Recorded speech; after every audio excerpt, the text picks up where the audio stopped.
Hello and welcome. This is Dr. Suzanne, and today I would like to talk about what men crave in the bedroom. Before we get into that, I would like to talk about a couple of things we need to get out of the way.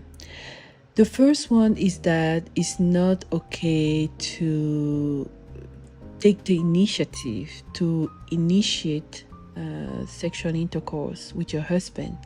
It's totally okay. All right, so don't always wait for him to do that. And then number two, it's not okay to take pleasure and show pleasure. Oh Lord, get it out of the way. When you step into that space, it's actually to have pleasure.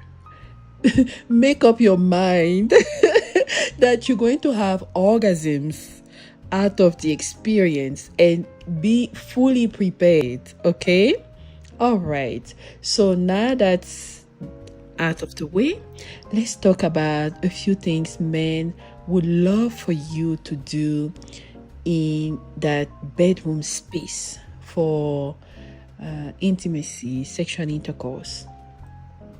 Number one, he wants you to willingly come prepared, okay, knowing that we are going to have intercourse. The worst thing you can do is to, do a little bit of foreplay and then say, oh, you know what, I don't want to anymore. No, you have to come prepared as far as your body preparation. Be clean. Take a shower, clean your teeth, make yourself gorgeous, have some perfume, your hair down, a little bit of lip gloss, your nails done, everything. Be sexy. Now, you can also show up undressed completely, but have at least some cute lingerie. I grew up with the French culture, and in the French culture, lingerie is super high everywhere. I actually grew up seeing my mother wearing those. So, the little nightgowns. And then going to Europe, I just extended my lingerie styles and all that. And I love to try everything. All styles, everything. So get yourself some body stockings, get yourself some little dresses, some transparent kimonos, get yourself anything you want, and make sure you wear it and you just parade in front of him as if you don't know what you're doing. Okay, all right, so be cute in the bedroom. Get yourself some cute bedroom attire. 3, get your bedroom prepared.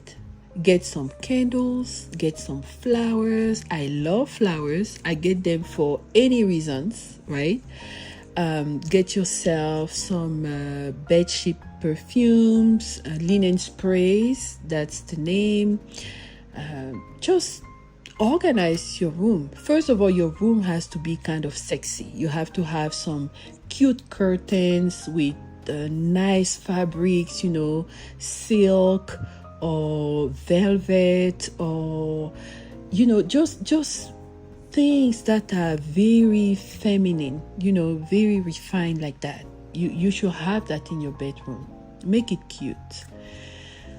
Then when you start the act, tease him. He wants that. Dance. He wants that.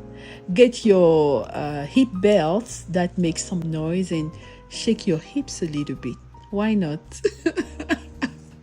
Okay. And then, even though probably just by looking at you, he's already going to be erected somehow, you don't necessarily want to go directly to his P sector, right?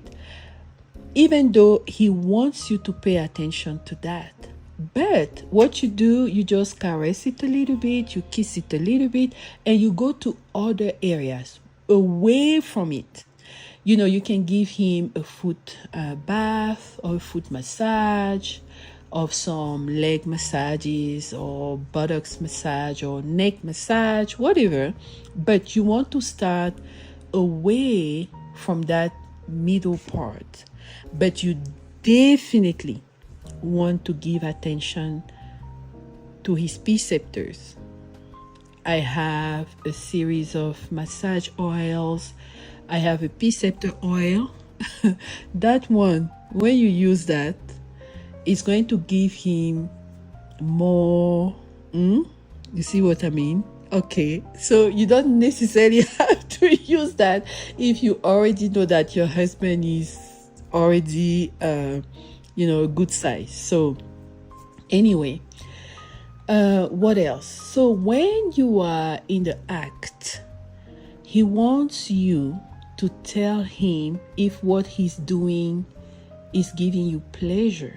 You have to be vocal and tell him, really, because some women can be very sensitive in some areas. Maybe the breasts, because they get engorged. Maybe the clitoris, because the clitoris also gets engorged with blood when you get excited. So sometimes the touch can irritate and create pressure instead of pleasure. So you have to guide him on what you like and how you're feeling, so that it ends up being a good experience. You also want to tell him the positions you might want depending on your situation, and you should also know what he likes. With time, you just know each other, and sometimes you don't even have to talk too much. You just do it. One very, very, very important thing is to express yourself with moanings, with screaming, but don't fake. Never fake, because your moaning and your screaming are actually crescendo. They are going to change with the type of pleasure and orgasm you're having. If you are in the act and you're doing it, in a certain way, you are able to have multiple orgasms.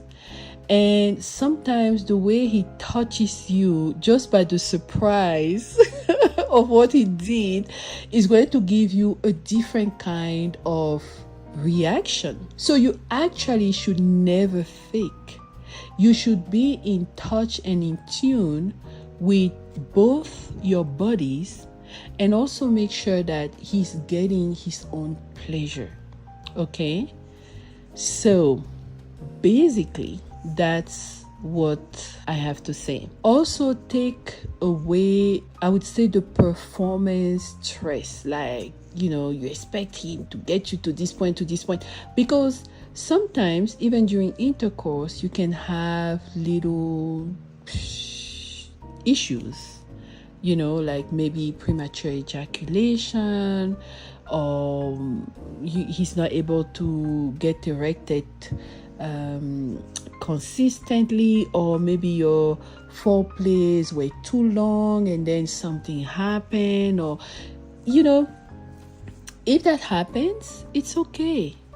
Take off the performance pressure and just love him, reassure him, enjoy him, and just get ready for next time.